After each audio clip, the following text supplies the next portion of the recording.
À la lecture du livre des Nombres, chapitre 7, 89, et au chapitre 9, 15 à 23, par l'illustration de la nuée qui couvrit le tabernacle, et lorsque Moïse entrait dans la tente d'assignation pour parler avec l'Éternel, la voix du Seigneur se faisait entendre.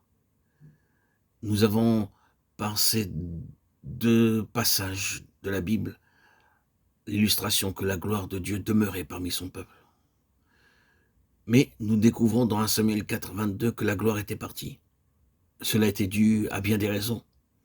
Et il en résulta que le peuple de Dieu perdit tous ses privilèges. À la fin, le moment arriva où Dieu dut se résoudre à les laisser pour un temps. Considérons quelques-unes des causes qui furent responsables du déclin spirituel du peuple de Dieu. Juge 21-25, chacun faisait ce qui lui semblait bon. La première grande cause de leur échec et de leur stérilité était que chacun faisait ce qui lui semblait bon. Dans 1 Samuel de 12 à 17, nous voyons une seconde cause d'échec. Les fils d'Élie, le grand prêtre, s'approprient des sacrifices. Et non seulement cela, ils utilisent la force. Il nous est dit au verset 13 qu'ils avaient avec eux une fourche à 3 dents pour prendre la chair qui était destinée à Dieu. De nos jours, il arrive la même chose. L'honneur qui revient à Dieu est donné à l'homme au moyen de fourches dont les 3 dents sont l'amour de l'argent, l'amour du pouvoir, l'amour de la célébrité. Ce sont les 3 grandes dents qui sont utilisées maintenant par beaucoup de gens aujourd'hui. Beaucoup de personnes servent Dieu sans doute, mais nous découvrons au centre de leur cœur soit l'amour de l'argent, l'amour du pouvoir ou l'amour de la renommée. Ils feront quelques sacrifices si seulement ils peuvent satisfaire leur désir de puissance, leur soif d'argent ou de renommée. De plus, nous apprenons qu'Élie savait tout cela et qu'il n'a pas blâmé ses fils. C'est pourquoi Dieu l'a puni si sévèrement. Nous lisons plus loin dans 1 Samuel 3,13, « Je lui ai déclaré que je veux punir sa maison à perpétuité à cause du crime dont il a connaissance et par lequel ses fils se sont rendus méprisables, sans qu'il les ait réprimés. » Il le savait, rien ne lui était caché. Sans doute, disait-il, ce n'est pas bien. Mais il ne les désapprouvait pas fermement, il ne les blâmait pas. En tant que grand prêtre, c'était son devoir. Lorsqu'il découvrit que la corruption pénétrait dans la maison de Dieu, il aurait dû réprimer ses fils vigoureusement. Mais il ne les désapprouva pas expressément, pas plus qu'il ne les réprimanda. Pour cette raison, nous voyons que la gloire disparut de la maison de Dieu et d'Israël.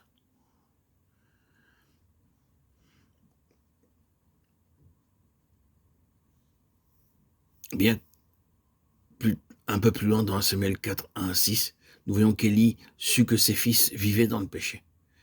Et malgré tout, il leur permit de porter l'arche sur le champ de bataille. Ce sont quelques-unes des causes responsables de la stérilité et de la mort qui régnait dans le peuple de Dieu à cette époque. En premier lieu, nous voyons que chaque homme pensait que ce qu'il faisait était bien. C'est ainsi que la ruine commença.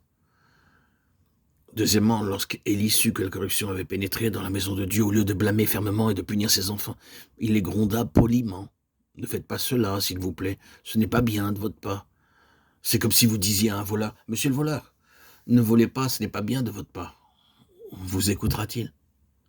Ainsi Dieu dut dire à Élie qu'il allait juger sa maison une fois pour toutes. Puis nous voyons la méchanceté de ces jeunes hommes portant l'arche. Non seulement ils agissaient impudemment et d'une manière inconsidérée dans la maison de Dieu, mais ils avaient la prétention d'être les chefs d'Israël en portant l'arche.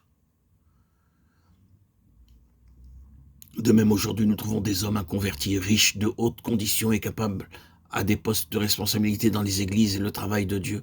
Où va-t-il? Et c'est pourquoi la gloire a disparu du milieu du peuple de Dieu. Quelle que fût en ces jours la situation, vous trouvez exactement la même de nos jours à travers le monde. Nous devons reconnaître que la gloire a disparu.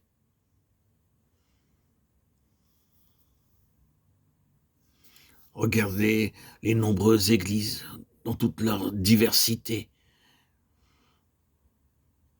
dans la multitude d'églises, dans quelque autre endroit du monde où vous allez, vous conviendrez que c'est la vérité.